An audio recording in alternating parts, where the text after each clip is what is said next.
Lecture 47 Fourier transform નું મૂલ્યાંકન ભાગ 2. તો એન્જિનિયરિંગ ગણિત 2 પરના લેક્ચરમાં આપનું ફરીથી સ્વાગત છે અને ફુરીયર ટ્રાન્સફોર્મ ના મૂલ્યાંકન પર આ લેક્ચર નંબર 47 છે અને આ ભાગ 2 છે.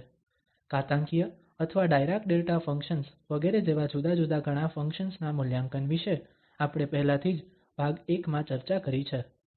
તો આજે મૂળભૂત રીતે આપણે મૂલ્યાંકન પર વધુ ધ્યાન કેન્દ્રિત કરીશું જે કેટલાક પ્રકારની ઉપયોગિતા જેવા કે ઇન્ટિગ્રલ ઇન્ટિગ્રલ્સ નું મૂલ્યાંકન અથવા પછી ઇન્ટિગ્રલ સમીકરણ અથવા વિકલિત સમીકરણ વગેરે તરફ દોરી જશે.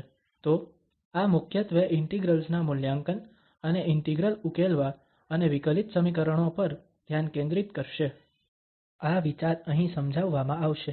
તો ઉદાહરણ તરીકે મૂલ્યાંકન પર આવતા આપણને આ પ્રશ્ન છે કે આ ફંક્શન જે 1 x2 છે તેનું ફુરીયર ટ્રાન્સફોર્મ શોધવું છે જ્યારે આ |x|1 અને જ્યારે |x|1 ફંક્શન 0 છે.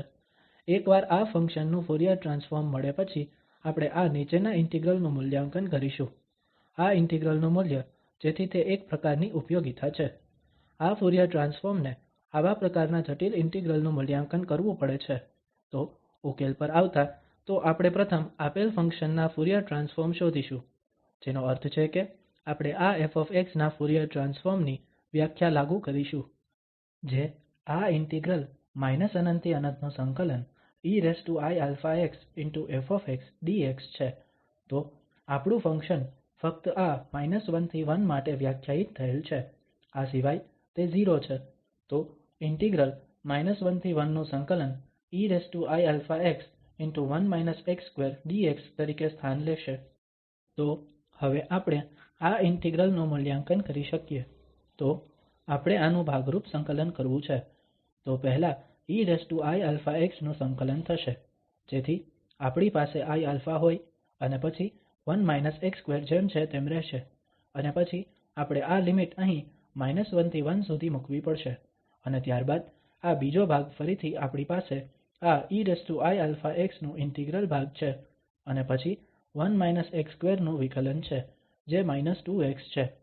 તો આપણે ફરીથી ભાગરૂપ સંકલન કરવાની જરૂર છે પરંતુ અહીં આ પહેલા પદમાં જ્યારે આપણે x1 મૂકીશું ત્યારે આ 1 x2 ના લીધે 0 થઈ જશે અને જ્યારે આપણે x−1 મૂકીશું ત્યારે આ જ બનશે.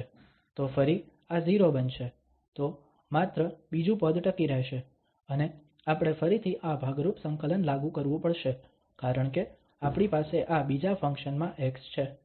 આમ કરવાથી આપણને ફરીથી અહીં અંતમાં x મળશે અને પછી આ eiαx અને iα આ સ્થાન અને આ સ્થાન પર આ સંકલનને કારણે આવશે અને હવે x બીજા ઇન્ટિગ્રલ માં અદૃશ્ય થઈ જશે.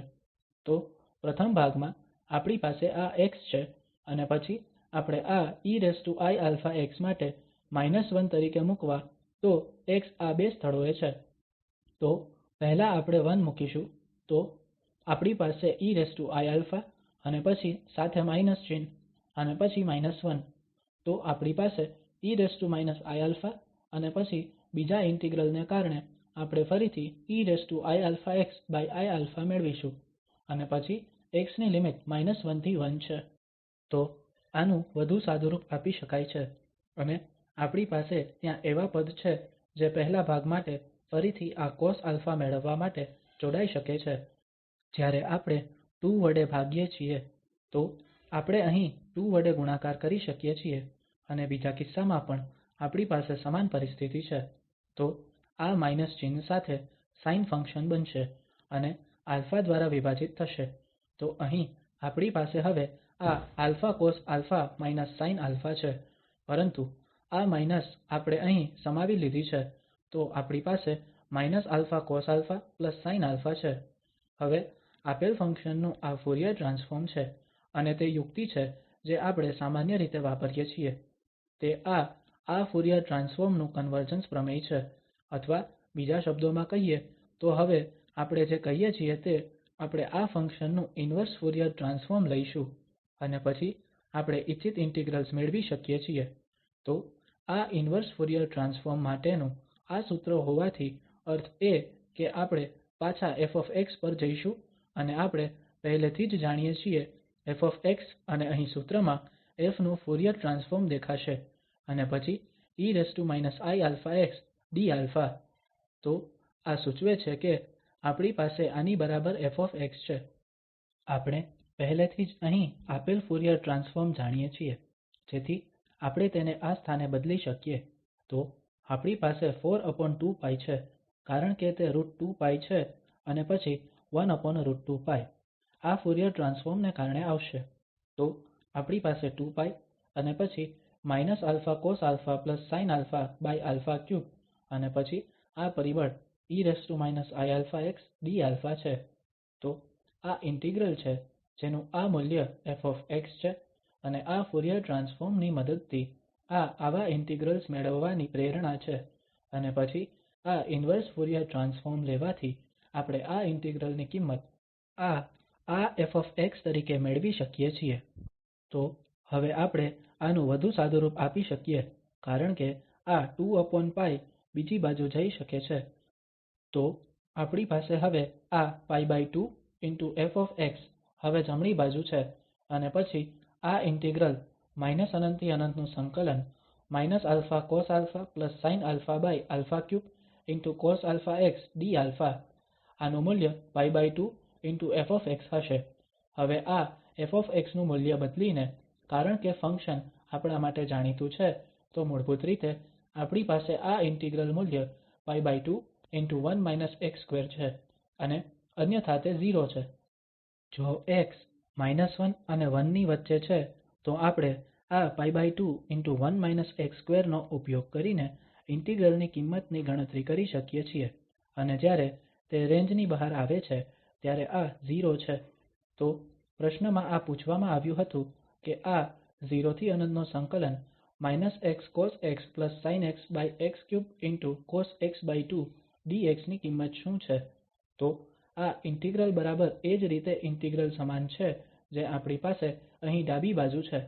અહીં આ પરિબળ સિવાય તો અહીં આપણી પાસે x3 અને અહીં સંકલન વેરિયેબલ α છે તો તે કોઈ પ્રશ્ન નથી. પરંતુ અહીં આપણી પાસે આ cosx2 તો જો આપણે ત્યાં આ x12 મૂકીએ તો આપણી પાસે આ ઇચ્છિત ઇન્ટિગ્રલ સાથે બરાબર મેળ ખાશે.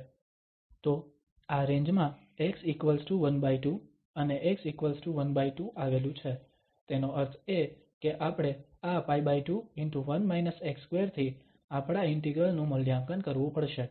તો હવે આ ઇન્ટિગ્રલ માં આ x12 ને સ્થાનાંતરિત કરીએ આપણને શું મળશે? આપણી પાસે ∞ થી ∞ નું સંકલન −αcosαsinαα3 cosα2 dα છે જે પ્રશ્નમાં પૂછેલા ઇન્ટિગ્રલ ને સમાન છે.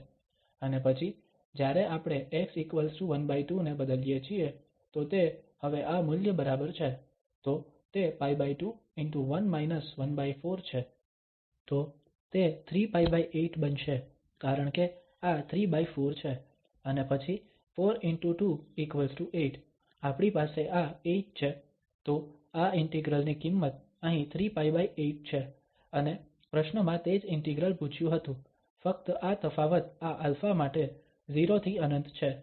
તો જો આપણે અહીં α ના સંદર્ભમાં ધ્યાન આપીએ છીએ તો આ α ના સંદર્ભે સતત ફંક્શન છે. અહીં આપણી પાસે કોસ એક સતત ફંક્શન છે અહીં પણ આપણી પાસે સતત ફંક્શન છે પરંતુ આ α અહીં સ્થિત છે તે તેને વિષમ બનાવશે sinα પણ એક વિષમ છે અને અહીં α3 પણ વિષમ છે. તો આ અંશમાંથી માઇનસ ચિહ્ન છેદમાંથી રદ થશે અને એકંદરે આ ઇન્ટિગ્રેંડ એક સતત ફંક્શન છે. તો હવે આપણે આ લિમિટ −∞ થી ∞ મેળવી શકીએ છીએ કારણ કે આ લિમિટ 2 ગણા આ ઇન્ટિગ્રલ 0 થી ∞ અહીં કંઈક ઇન્ટિગ્રેંડ dα છે અને અહીં આપણી પાસે 3π8 છે તેનો અર્થ એ કે આ ઇચ્છિત ઇન્ટિગ્રલ નું મૂલ્ય 3π16 હશે કારણ કે આ 2 બીજી બાજુ છેદમાં જશે એટલે કે આ મૂલ્ય 3π16 હશે. તો આ રીતે આપણે ઇન્ટિગ્રલ મૂલ્ય મેળવી શકીએ. પ્રથમ આપણે ફુરીયર ટ્રાન્સફોર્મ મેળવવું પડશે અને પછી ઇન્વર્સ ફુરીયર ટ્રાન્સફોર્મ લેતા આપણને કેટલાક રસપ્રદ ઇન્ટિગ્રલ્સ નું મૂલ્ય મળી શકે છે.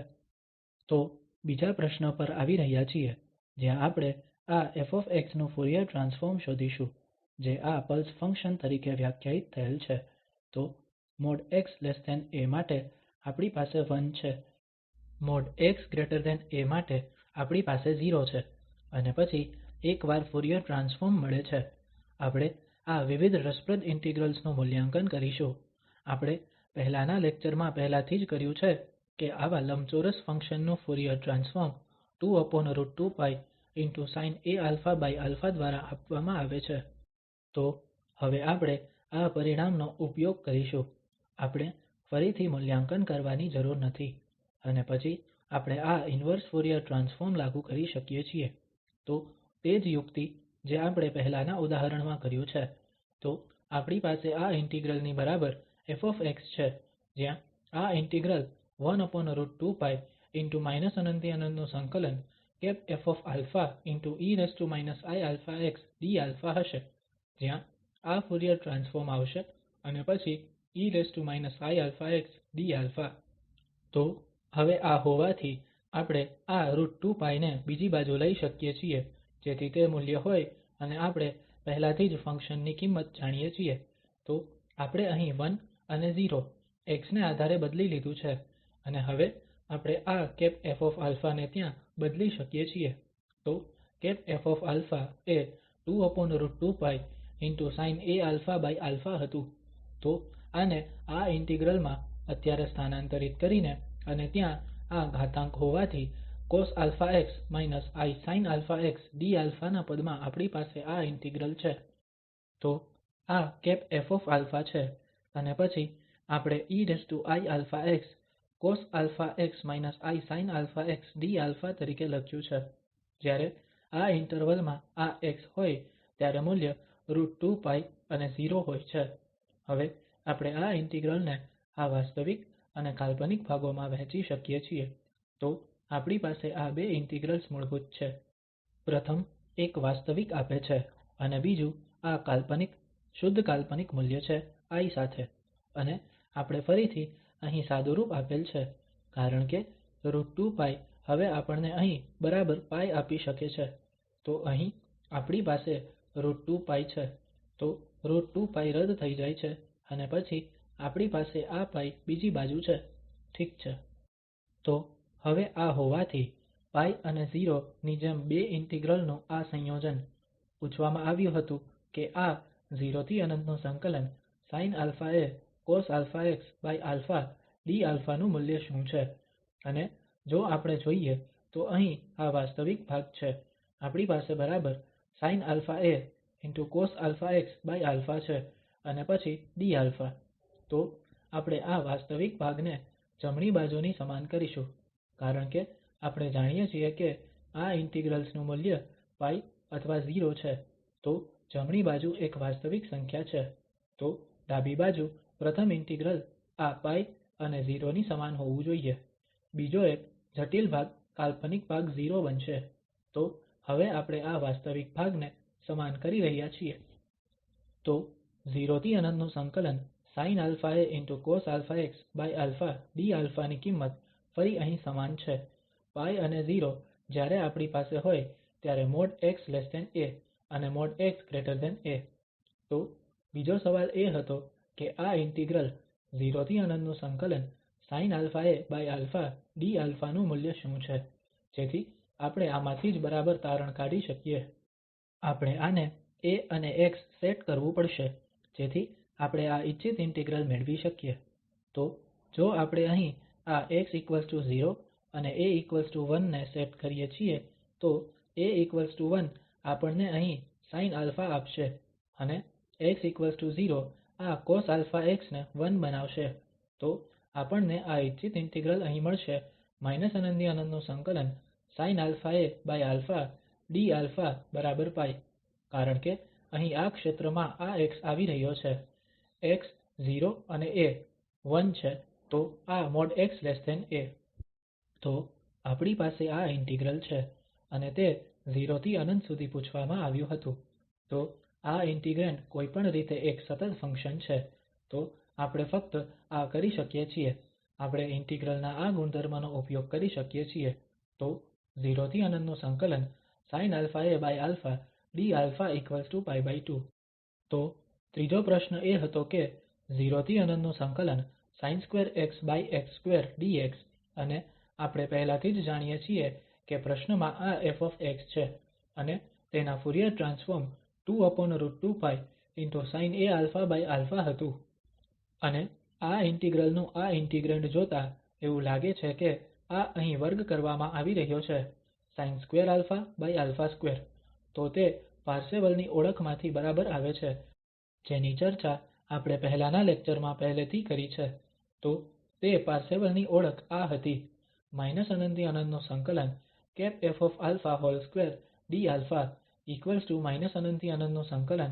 ƒα2 dα તો હવે આપણે આ અસમાનતાનો ઉપયોગ આવા ઇન્ટિગ્રેંડ માટે કરી શકીએ છીએ જે આ sinxx2 છે તો આ ƒ ને બદલીને અને આમાં તેનું ફુરીયર ટ્રાન્સફોર્મ તો પહેલા આપણી પાસે આ ફુરીયર ટ્રાન્સફોર્મ sin2αa2 અને પછી આ 4√2π હશે કારણ કે તે 2√2π હતું આપણે પહેલેથી જ જમણા હાથની બાજુ જાણીએ છીએ તે ફક્ત 1 હતું ફંક્શન -a થી a ની રેન્જ માં 1 હતું અન્યથા તે 0 હતું તો આપણે અહીં -a થી a 1 નું સંકલન કરીશું અને પછી dα આ બરાબર 2a બનશે તો આ સાદુરૂપ દ્વારા આપણે હવે જે મેળવીએ છીએ sin2αa2 dα πa અને હવે આ પ્રશ્ન માટે જે પૂછવામાં આવ્યું છે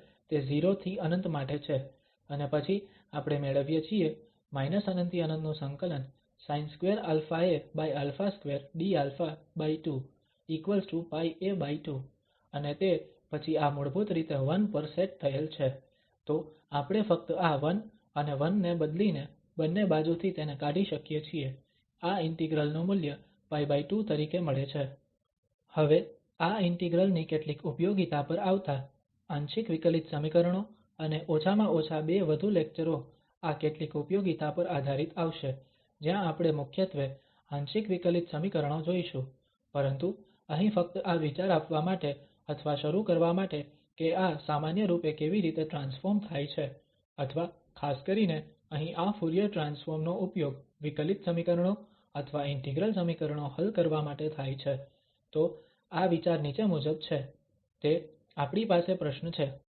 જે હું આગળના લેક્ચરમાં સમજાવું છું કે પ્રારંભિક અને બાઉન્ડ્રી મૂલ્ય પ્રશ્નોથી શું અર્થ છે તો આપણી પાસે અહીં કેટલાક પ્રકારના વિકલિત સમીકરણો છે કાં તો સામાન્ય વિકલિત સમીકરણો અથવા PDE અથવા આપણી પાસે ઇન્ટિગ્રલ સમીકરણો છે તો આ બધા સમીકરણો કે જે સામાન્ય રીતે જો તમે ઘણી તકનીકો સીધી તકનીકો દ્વારા આવા વિકલિત સમીકરણોનું નિરાકરણ શોધવા માંગતા હો તો તે મુશ્કેલ લાગે છે પરંતુ આપણે સામાન્ય રીતે એમ કરીએ છીએ અથવા આ ફુરીયર ટ્રાન્સફોર્મ કેવી રીતે લાગુ પડે છે અથવા ચિત્રમાં આવે છે તો જો આપણે તે પ્રશ્નોના આ ઇન્ટિગ્રલ ટ્રાન્સફોર્મ ને લઈએ તો આપણને બીજા પ્રકારના બીજગણિત પ્રશ્નો મળે છે તો જો આપણું સમીકરણ સરળ વિકલિત સમીકરણ જેવું છે તો આપણને ત્યાં બીજગણિત સમીકરણ અથવા તેના ઇન્ટિગ્રલ સમીકરણ પ્રાપ્ત થશે ફરીથી આપણને અમુક પ્રકારનું બીજગણિત સમીકરણ મળશે અને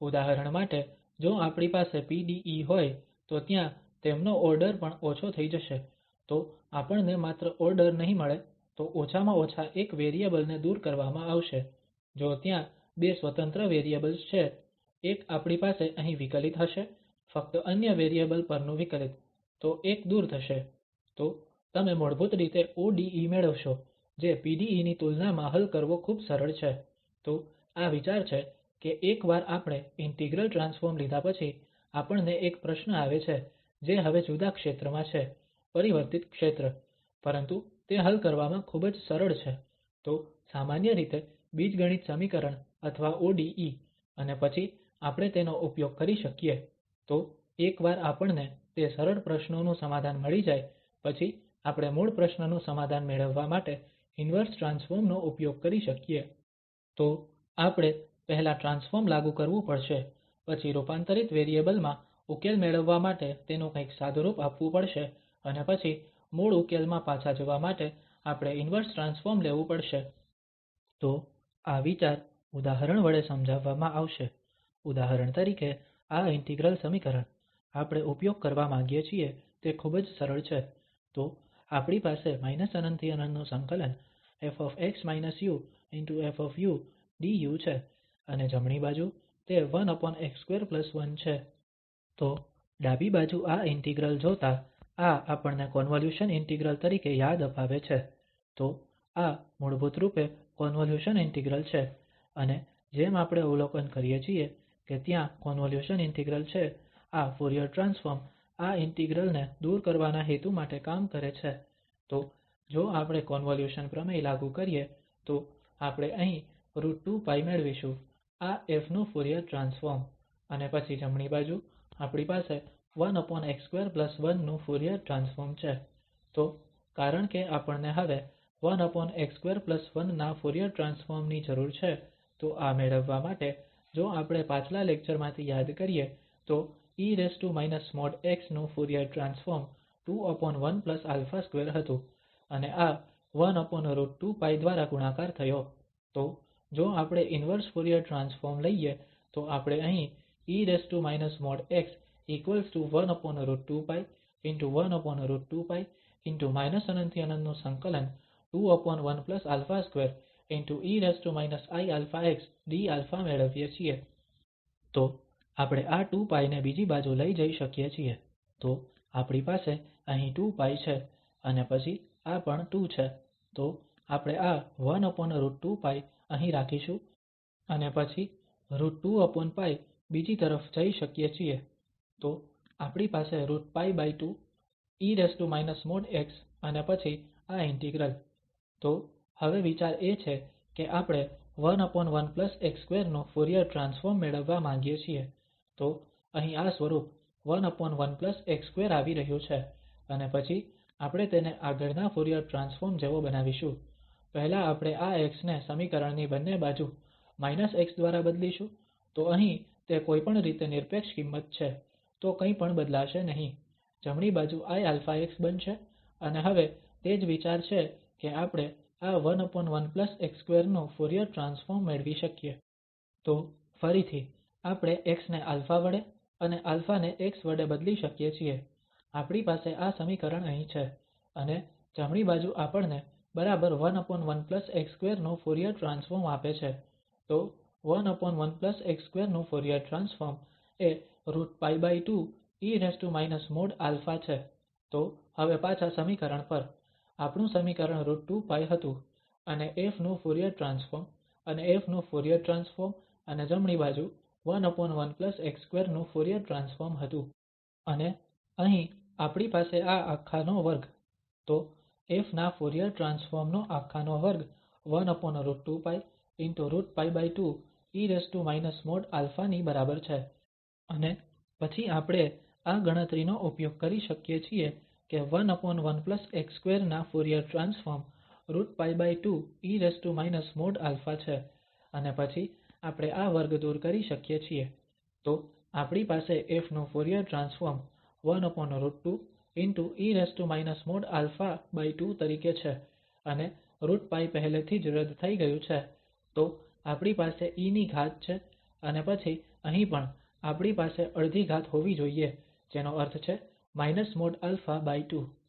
તો હવે આપણે આ પરિણામને યાદ કરીએ છીએ જે અગાઉના લેક્ચરમાં સાબિત થઈ ચૂક્યું હતું કે આ e−α y અને કેટલાક પરિમાણો y અહીં છે. તો પછી આ √2π yx2y2 છે. તો જો આપણે અહીં y12 દાખલા તરીકે લઈએ તો આપણે બરાબર e−α2 નું ફુરીયર ઇન્વર્સ મેળવી રહ્યા છીએ જે √2π ✕ 2/4x21 ની બરાબર છે. કારણ કે y ત્યાં અડધા છે તો આ 4 જશે તો આપણી પાસે √2π ✕ 2/4x21 છે. તો હવે આ હોવાને કારણે આપણે ત્યાં આ ઇન્વર્સ ટ્રાન્સફોર્મ નો ઉપયોગ કરી શકીએ છીએ અને આ પરિબળ 2√2π સાથે આપણે આ ƒ ને 1/4x21 તરીકે મેળવી શકીએ છીએ. તો અહીં ઇન્વર્સ 2√π અને પછી 2 માટે ઉપયોગમાં લેવામાં આવશે તો આપણી પાસે ત્યાં 2√2 છે અને √2 રદ થઈ જાય છે તો આપણી પાસે 2 અને પછી √π છે તો આ તે હવે ƒ છે જે ઇન્ટિગ્રલ સ્વરૂપમાં આપવામાં આવ્યું હતું જે ઇન્ટિગ્રલ સમીકરણ હતું અને આપણે આ ઇન્ટિગ્રલ સમીકરણમાંથી ƒ 2√π × 2/4x21 તરીકે મેળવીએ છીએ. તો હવે આ ફુરીયર ટ્રાન્સફોર્મ નો ઉપયોગ કરીને આપણે y' 2y ✕ e વિકલિત સમીકરણનું નિરાકરણ મેળવી શકીએ અને પછી આપણી પાસે રેન્જ અહીં t માટે ∞ થી ∞ છે અને y બંને છેડે 0 પર જાય છે. જો t ∞ પર જાય છે અથવા t −∞ પર જાય છે તો આ વિકલિત સમીકરણ સામાન્ય વિકલિત સમીકરણ છે.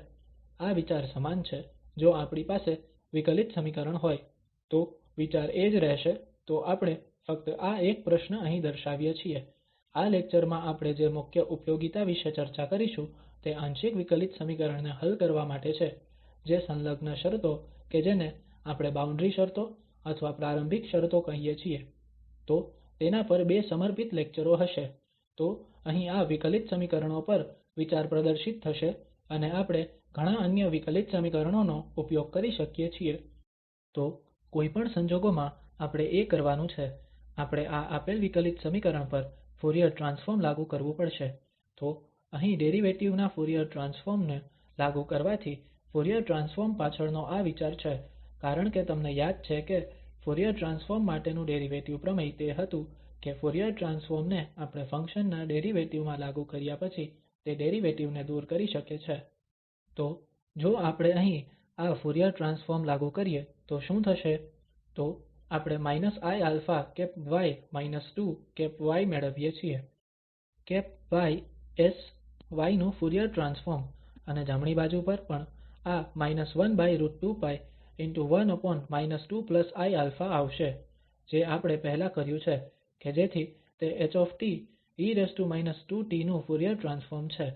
તો e−2t સાથે આ હેવીસાઇડ ફંક્શન t આ અગાઉના લેક્ચરમાં કરવામાં આવ્યું હતું આ 1√2π ✕ 2iα હતું. તો તેનો ઉપયોગ અહીં થાય છે. તો આપણે સમીકરણની બંને બાજુએ ફુરીયર ટ્રાન્સફોર્મ લાગુ કર્યું છે. ડાબી બાજુ આપણે ડેરિવેટિવ થી બધું મુક્ત કર્યું જમણી બાજુએ આપણને ફુરીયર ટ્રાન્સફોર્મ પણ મળ્યો તો બધું α અથવા y ના પદમાં છે. તો y એ α નું પણ ફંક્શન છે. તો આ સરળ બીજગણિતીય ગણતરી છે. હવે આપણે અહીં શું કરી શકીએ છીએ y સામાન્ય છે જેથી આગામી પગલું y મેળવવાનું છે. તો હવે જે બાકીની દરેક બાબતોમાં y છે તે α છે તો આપણે હવે એમ કરીશું.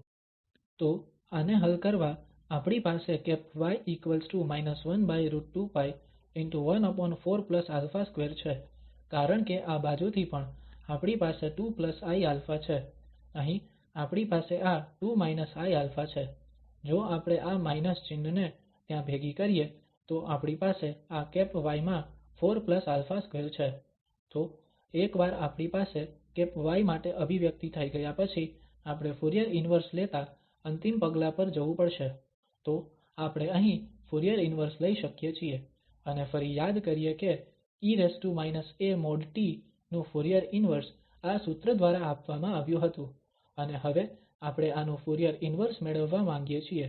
તો 1/4α2 નું ફુરીયર ઇન્વર્સ નો અર્થ છે કે આ a અહીં 2 તરીકે પૂરો પાડવો પડશે. તો આ આપણને હવે 1/4 આપશે તે ત્યાંના પરિબળને કારણે આવશે.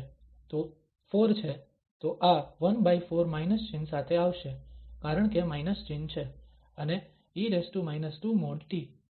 તો તે ઉકેલ છે જે આ આપેલ વિકલિત સમીકરણનું સમાધાન છે. તો ફરીથી માત્ર પુનરાવર્તન કરવા માટે પહેલા આપણે આપેલ વિકલિત સમીકરણમાં ફુરીયર ટ્રાન્સફોર્મ લાગુ કરવું પડશે અને પછી જો તે સામાન્ય વિકલિત સમીકરણ છે તો આપણે ફક્ત એક બીજગણિત સમીકરણ મેળવીશું જે y મેળવવા માટે ઉકેલી શકાય છે. અને એકવાર આપણી પાસે આ ટ્રાન્સફોર્મ છે અહીં લાપ્લાસ ટ્રાન્સફોર્મ થઈ y પર પાછા જવા માટે આપણે ઇન્વર્સ ફુરીયર ટ્રાન્સફોર્મ માટે જઈ શકીએ છીએ. તો કોઈપણ વિકલિત સમીકરણ આપવામાં આવે, જો તે પ્રથમ ઓર્ડર છે અથવા તે બીજા ઓર્ડર નું વિકલિત સમીકરણ છે, આ પગલાંઓ સમાન રહેશે. આપણે પહેલા ફુરીયર ટ્રાન્સફોર્મ લેવાનું છે, અને પછી આ y મેળવવા માટે તેનું સાદુરૂપ આપવું પડશે, અને પછી આપણે ઇન્વર્સ ફુરીયર ટ્રાન્સફોર્મ માટે જવું પડશે, અને તે વિકલિત સમીકરણ હલ થાશે.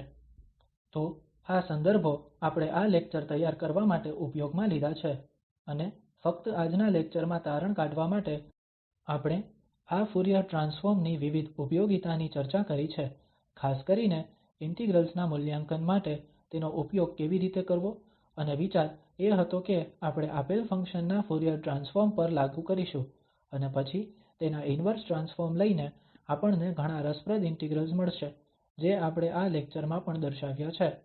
ઉપરાંત ઇન્ટિગ્રલ સમીકરણને હલ કરવા માટે વિચારને વિસ્તૃત કરી શકાય છે, અને મુખ્યત્વે કોન્વોલ્યુશન નો ગુણધર્મ ખૂબ ઉપયોગી છે, અને આપણે એક ઉદાહરણની મદદથી તે દર્શાવ્યું છે.